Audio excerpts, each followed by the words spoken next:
नमस्कार। आकाशवाणी जयपुर अजमेर से प्रस्तुत है प्रादेशिक समाचार।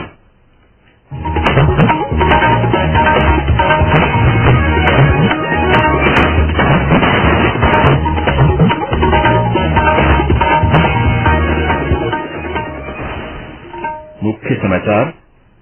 राष्ट्रीय प्रसारण दिवस आज। सूचना और प्रसारण मंत्री अनुराग सिंह ठाकुर ने कहा, सामुदायिक रेडियो भागीदारी में महत्वपूर्ण भूमिका निभा सकता है। उपराष्ट्रपति जगदीप धनखड़ ने कहा, युवाओं को राजनीतिक उन्माद से नहीं बल्कि क्षमता निर्माण और व्यक्तित्व विकास से खुद को सशक्त बनाना चाहिए। मुख्यमंत्री अशोक गहलोत ने जोधपुर जिले में 139 करोड़ रुपए की लागत वाले विकास कार्यों का शिलान्यास और लोकार्पण किया और प्रदेश के विभिन्न स्थानों पर बारिश का दौर जारी। कोटा के खातौली में पार्वती नदी के पुल पर पानी के बहाव से कोटा श्योपुर ग्वालियर मार्ग अवरुद्ध।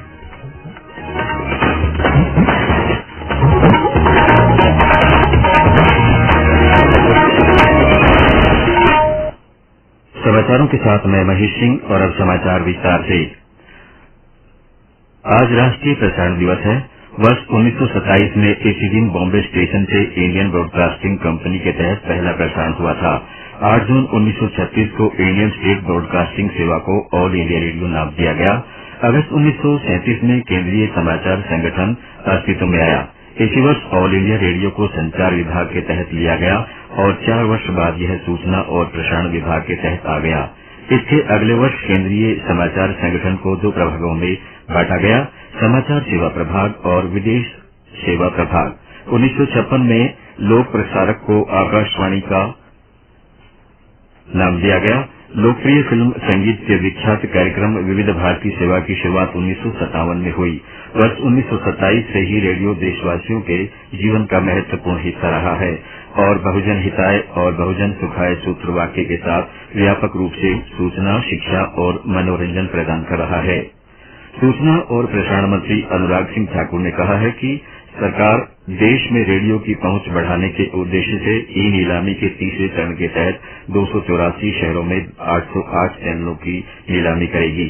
वे आज नई दिल्ली के क्षेत्रीय सामुदायिक रेडियो सम्मेलन का उद्घाटन करने के बाद एक सभा को संबोधित कर रहे थे। इस अवसर पर उन्होंने 8वें और 9वें सामुदायिक रेडियो पुरस्कार भी प्रदान किए। श्री ठाकुर ने कहा कि सामुदायिक रेडियो जन भागीदारी और जन आंदोलन में बहुत महत्वपूर्ण भूमिका निभा सकता है। उन्होंने इस बात पर संतोष व्यक्त किया कि पिछले 9 वर्षों में 448 नए सामुदायिक स्टेशन खुले हैं। कम्युनिटी रेडियो स्टेशन देश के कोने कोने में देश के लोगों तक उनकी समस्याओं का समाधान भी कर रहे हैं और स्वच्छ और सुंदर भारत बनाने के लिए भी आपके अनेक अभियान चल रहे हैं। यही नहीं, अगर संख्या की बात की जाए तो 142 कम्युनिटी रेडियो स्टेशन हमारे 2014 में थे, लेकिन मात्र 9 वर्षों में ये 140 से बढ़कर 448 हो गए हैं। यह दिखाते हैं कि कितनी मांग बढ़ रही है, कैसे लोकप्रिय हो रहे हैं। लेकिन सबसे बड़ी बात यह है कि कम्युनिटी रेडियो स्टेशन हर जिले में होना चाहिए। केंद्रीय सूचना और प्रसारण मंत्री ने कहा कि सामुदायिक रेडियो स्टेशन सभी जिलों और ब्लॉकों में मौजूद होने चाहिए। उन्होंने कहा कि सरकार ने सामुदायिक रेडियो के लिए लाइसेंस जारी करने की प्रक्रिया को सरल बना दिया है। श्री ठाकुर ने कहा कि वायु तरंगे सार्वजनिक संपत्ति हैं और इनका उपयोग जनता की भलाई के लिए किया जाना चाहिए। इस अवसर पर सूचना और प्रसारण सचिव अपूर्व चंद्रा ने कहा कि संचार क्षेत्र में टेलीविजन, इंटरनेट और ओटीटी प्लेटफॉर्मों के रूप में नई प्रगति हुई है, लेकिन इससे रेडियो की लोकप्रियता और पहुंच में कोई कमी नहीं आई है। वहीं एक अन्य कार्यक्रम में सूचना और प्रसारण मंत्री अनुराग सिंह ठाकुर ने मीडिया संगठनों से ब्रेकिंग न्यूज की आड़ में गलत सूचना के प्रसारण से बचने के लिए अधिक सावधानी बरतने का आग्रह किया है। नई दिल्ली में 5वें ओडिशा पत्रकारिता पुरस्कार 2023 में श्री ठाकुर ने इस बात पर जोर दिया कि पत्रकार जनता तक पहुंचना तुरंत और सटीक रूप से प्रसारित करने में महत्वपूर्ण भूमिका निभाते हैं। श्री ठाकुर ने कहा कि गलत सूचना ने विशेष रूप से दूर दराज के क्षेत्र में भय की मानसिकता को जन्म दिया है। 100 वर्षों में चुनौती हमारे सामने कोविड थी, लेकिन कोविड के समय भी फेक न्यूज एक बहुत बड़ी चुनौती थी। सच है या नहीं वो कभी जानते भी नहीं, लेकिन चला देते। और उनको देखो देखिए कई चैनल चलाते हैं, ऐसा नहीं कि अकेला चलाता है। दूसरों को लगता है चला ठीक ही होगा, ये भी अपने आप में जिम्मेदारी है। लेकिन डिजिटल मीडिया में तो 7 समुद्र पार तक भी आपकी खबर विदिन फ्यू सेकंड्स पहुंच जाएगी। नई चुनौतियां हम सबके सामने आ रही, इन चुनौतियों को झेलना, इनसे निकलना हम सबकी जिम्मेदारी है। उपराष्ट्रपति जगदीप धनखड़ ने कहा है कि युवाओं को स्वयं को राजनीतिक उन्माद से नहीं बल्कि क्षमता निर्माण और व्यक्तित्व विकास से सशक्त बनना चाहिए ताकि स्वस्थ वातावरण और समाज निर्माण का लक्ष्य हासिल किया जा सके। श्री धनखड़ आज नई दिल्ली के विज्ञान भवन में जामिया मिलिया इस्लामिया के शताब्दी वर्ष दीक्षांत समारोह को संबोधित कर रहे थे। उपराष्ट्रपति ने कहा कि मानव संसाधन राष्ट्र निर्माण का एक महत्वपूर्ण कारक है। उपराष्ट्रपति ने प्रतिभाशाली विद्यार्थियों को स्वर्ण पदक प्रदान किए। उन्होंने नवाचार और उद्यमिता को बढ़ावा देते हुए स्वयं का स्टार्टअप स्थापित करने के लिए विद्यार्थियों का आह्वान किया। ये समाचार आकाशवाणी जयपुर अजमेर से प्रसारित किए जा रहे हैं। आज स्वतंत्रता सेनानी बाल गंगाधर तिलक और चंद्रशेखर आजाद की जयंती है। इस अवसर पर प्रधानमंत्री नरेंद्र मोदी ने उन्हें श्रद्धांजलि अर्पित की। श्री मोदी ने देश के महान सपूत तिलक को याद करते हुए कहा कि लोकमान्य तिलक ने पूर्ण आजादी की मांग करके ब्रिटिश शासन की नींव हिला दी थी। उन्होंने कहा स्वतंत्रता आंदोलन में उनके साहस, संघर्ष और समर्पण की कहानी लोगों को हमेशा प्रेरित करती रहेगी। प्रधानमंत्री ने क्रांतिकारी चंद्रशेखर आजाद को नमन करते हुए उन्हें भारत माता का वीर सपूत बताया। लोकमान्य बाल गंगाधर तिलक की जयंती के अवसर पर आज संसद के केंद्रीय कक्ष में उनको पुष्पांजलि अर्पित की गई। लोकसभा अध्यक्ष ओम बिरला, राज्यसभा के उपसभापति हरिवंश और कई सांसदों ने तिलक के चित्र पर पुष्प अर्पित कर उन्हें भावभीनी श्रद्धांजलि दी। प्रदेश में भी देश के दोनों महान सपूतों को जयंती के मौके पर विभिन्न कार्यक्रम आयोजित किए जा रहे हैं।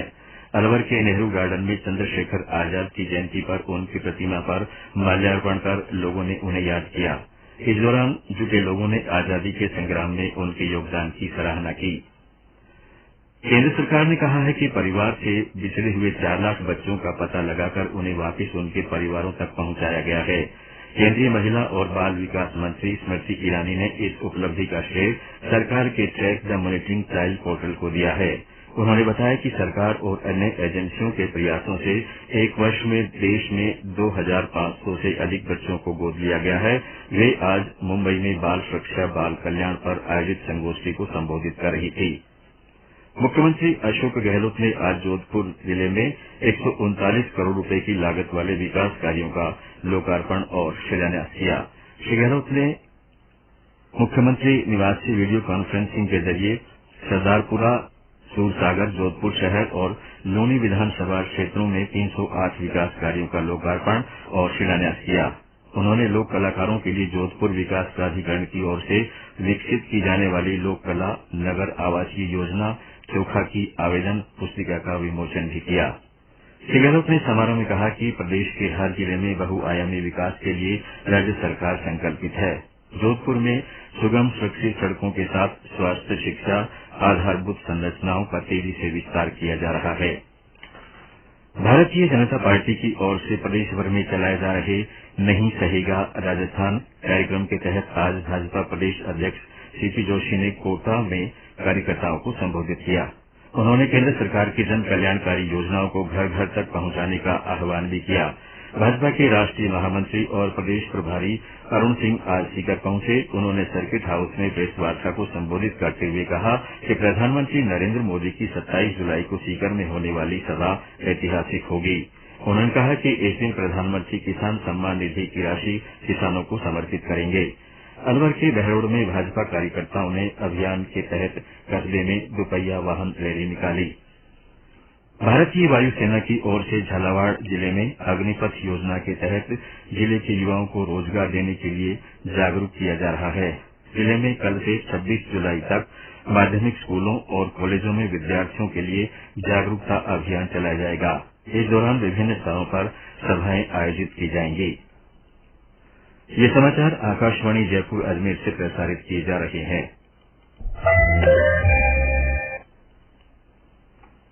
प्रदेश के विभिन्न स्थानों पर बारिश का दौर जारी है। राजधानी जयपुर, जालौर और बूंदी में आज बारिश दर्ज की गई।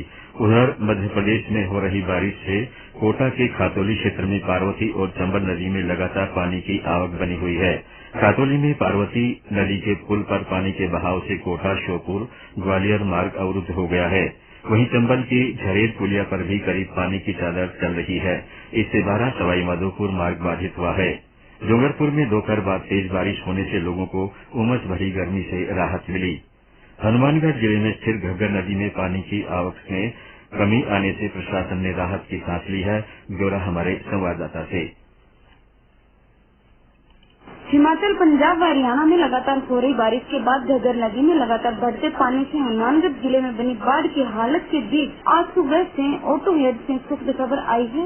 घग्गर नदी में पानी की आवक में लगातार गिरावट दर्ज हो रही है। घग्गर में पानी की आवक में गिरावट दर्ज होने पर प्रशासन ने राहत की सांस ली है। वहीं जिला कलेक्टर रुक्मणी रियार ने घग्गर में आए पानी से आमजन को सावधान रहने की अपील की है तथा घग्गर बाग क्षेत्र में आने वाले लोगों से सुरक्षित स्थानों पर जाने की एडवाइजरी जारी कर रखी है। फिलहाल घग्गर में पानी की आवक में कमी आने से जिले को कुछ राहत मिली है। नैना देवी, आकाशवाणी समाचार, हनुमानगढ़। हनुमानगढ़ जिला प्रशासन ने ग्राम पीर कामडिया, पन्नीवाली, शेरका तथा घग्गर डायवर्जन के पास स्थित सलेमगढ़, मसानी आदि क्षेत्रों में जल भराव होने की आशंका को देखते हुए लोगों से अपील की है कि वे सुरक्षित स्थानों पर चले जाएं। मौसम केंद्र जयपुर ने आज बांसवाड़ा, डूंगरपुर, प्रतापगढ़, उदयपुर, राजसमंद, भीलवाड़ा, बाड़मेर, पाली, झालावाड़, चित्तौड़गढ़, बारां, कोटा, टोंक, सवाई माधोपुर, करौली, दौसा, जयपुर, भरतपुर, अलवर, सीकर, झुंझुनू, चूरू, अजमेर, जोधपुर, जैसलमेर, नागौर, बीकानेर और हनुमानगढ़ में हल्की से मध्यम बारिश होने की संभावना व्यक्त की है।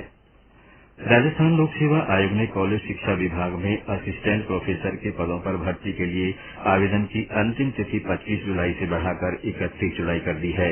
आयोग के सचिव ने बताया कि 48 विषयों में 1913 पदों के लिए आयोजित होने वाली ये भर्ती परीक्षा अक्टूबर में होना प्रस्तावित है।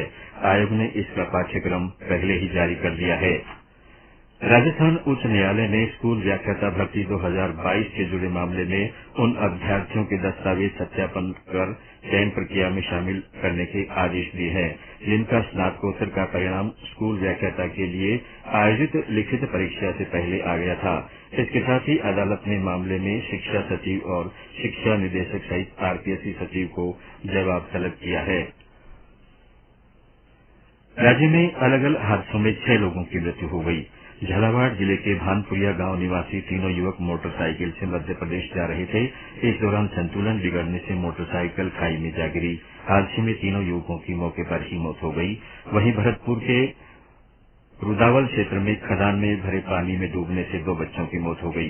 बताया जा रहा है कि खदान में भरे पानी में गांव के करीब 6-7 बच्चे नहाने गए थे। इस दौरान ये हादसा हुआ। कोटा के सांगोत क्षेत्र में मंडिता गांव में नदी में डूबने से एक युवक की मौत हो गई। 3 दिन बाद आज युवक का शव मिला है। प्रदेश में विभिन्न स्थानों पर श्रावण मास में भगवान शिव के अभिषेक के लिए कावड़ यात्राओं का आयोजन किया जा रहा है। इसी क्रम में डूंगरपुर से निकाली कावड़ यात्रा में शामिल कावड़ियों ने बेणेश्वर धाम से पवित्र जल लेकर यात्रा शुरू की। ये कावड़ यात्रा कल डूंगरपुर पहुंचेगी, जहां शोभा यात्रा के बाद धनेश्वर महादेव का जलाभिषेक किया जाएगा। मुख्यमंत्री चिरंजीवी स्वास्थ्य बीमा योजना में पंजीकरण करवाने की आखिरी तारीख 31 जुलाई है। इस अवधि तक पंजीकरण नहीं करवाने वाले परिवारों को योजना का लाभ लेने के लिए अगले 3 महीने तक इंतजार करना पड़ेगा। इसके लिए एसएचओ, आईडी, ई-मित्र या महंगाई राहत शिविरों के माध्यम से लोग अपना पंजीकरण करवा सकते हैं। इससे उनको 1 अगस्त से इस योजना का लाभ मिल सकेगा। चिकित्सा विभाग ने लोगों से संजीवनी योजना के पंजीयन करवाकर चिकित्सा सुविधाओं का लाभ उठाने की अपील की है। राजसमंद के कांटोली प्रधान डाकघर में डाक निर्यात केंद्र की शुरुआत हो गई है। भारतीय डाक विभाग की इस सेवा से शुरू होने के बाद कोई भी वाणिज्यिक फर्म जिसके पास निर्यातक पासपोर्ट प्रमाण पत्र उपलब्ध है वह डाक विभाग की वेबसाइट पर जाकर अपना रजिस्ट्रेशन करा सकता है। कांटोली डाकघर के सहायक अधीक्षक ने बताया कि डाक निर्यात केंद्र से 35 किलोग्राम तक के पार्सल भेजे जा सकते हैं। और अंत में मुख्य समाचार एक बार फिर।